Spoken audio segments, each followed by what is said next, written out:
I could smell the coppery smell of blood. I could smell the disgusting, rancid smell of feces and puke. That's not why I left the room. I left the room because of the electric shock running through my body that was literally burning me from the inside out. David Parker Ray, better known as the Toy Box Killer, one of the most prolific serial killers from the late 1950s to 1999. Although it's never been confirmed how many bodies he truly got, he himself said there was at least 40, and people think that maybe there was closer to 60 or even more than that. The bodies were not found. If you guys want me to do a deep dive on the Toy Box Killer, let me know. I'm happy to do so. A good way to help me out is leave a star down below or even a comment, like or share. That helps me so much, and it helps me to be able to put together these things and do research for the things beyond what just I experienced.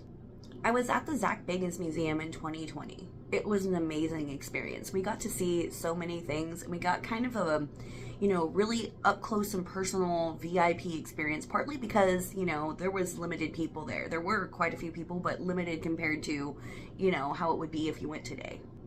Walking into the room, I instantly felt suffocated. I'm not even joking.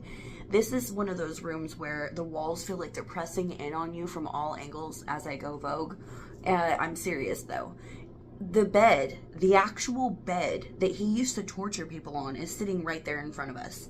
It has a metal bar going across it where he used to put the bar behind people's arms and make them do crazy, contorted, really unnatural poses because they were uncomfortable. There was a battery hooked up in there where he would use to torture people by electrocution, hence the why I felt the electricity running through and coursing through my body. The exhibit starts off very interesting, and you do have to be 18 or over to even walk into this part of the exhibit. As I'm heading towards the door, the pressure, it's almost like you're going through a bubble or a vortex. It's like whatever's on that side is so different than the energy on this side of the door. Once you pop through that bubble, you're met with a bed, and it is his bed. It's the bed that he used to torture people on. There's still feces all over it. There's still blood all over it. I'm talking caked on there. It's disgusting. You're greeted with his little voicemail that he sent to people. So if you were one of his victims before you ever got to open your cute little eyes, you would hear his voice. And his message was very brutal. It was basically telling you, you're his now. You're never going to leave. You're going to endure the most horrific of tortures. And you are literally his plaything, that nobody will ever come for you, that nobody will ever find you. And you should go ahead and give up hope now because he's your new master. The thought of being one of those people trapped in that situation, unfortunately, I can totally picture it. Unfortunately, I can. I've been through some shit.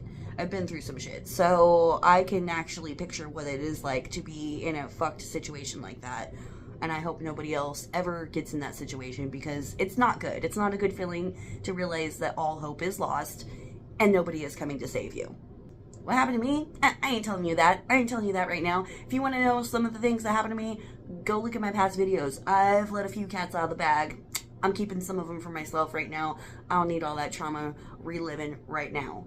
As we're standing in the room, I am just overwhelmed with all the feelings and emotions of the people who had been in that room, who had been in that bed. I get it, it's not the same room, but you take the items out of one place and put them in the other, eventually they're going to saturate the energy. It's eventually, this is now the same space as that space was. And that's exactly what I was feeling. I was feeling this penetrating energy where it was just it was beyond all hope is lost. I couldn't stay in there very long, and it kind of made me mad because I'm pretty much a badass, okay? Like I said, I'll go straight up to the thing that scares people in the middle of the night and boop it on the fucking nose, all right? That's me.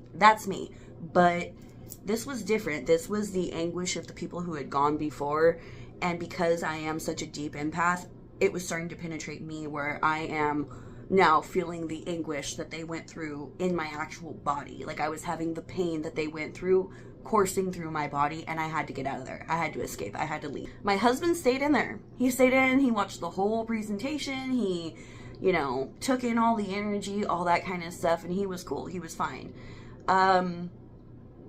Both my husband and I both have a very extensive knowledge on all kinds of murderers and serial killers. We just have a weird, gross fascination with them.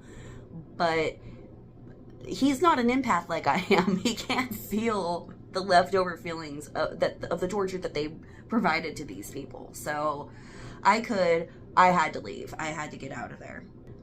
Do I suggest you go see it? Yeah, go see it. Go see it. The Zak Bagans Museum is absolutely wonderful. It's crazy. It's definitely haunted. There's parts of it that were kooky and fun, but for the most part, you know, I walk in that place with respect, because no matter what, there were lives lost because of that person. Like, and he's not the only person in that whole building that's taken lives. There's lots of memorabilia from lots of people who like to extinguish the candle flame of life on many a people. So just walk in there with the knowledge that it's real, that there were really lives lost, and that if you are an empath on any level or spiritually inclined on any level, wearing some sort of a protection charm on your neck or on your hands or on your wrists, or spraying yourself with an aura spray, anointing oil, doing some sort of a prayer first, highly recommended. That's highly recommended. I love you all so much. Let me know if you've ever visited the Zak Bagans Museum. Let me know if you've ever seen the Toy Box Killer Room. Let me know how you felt. Did you feel anything? Was it just a room to you? Did you think it was fake? Did you think it was memorabilia? Interested? Let me know. I love you all. Bye.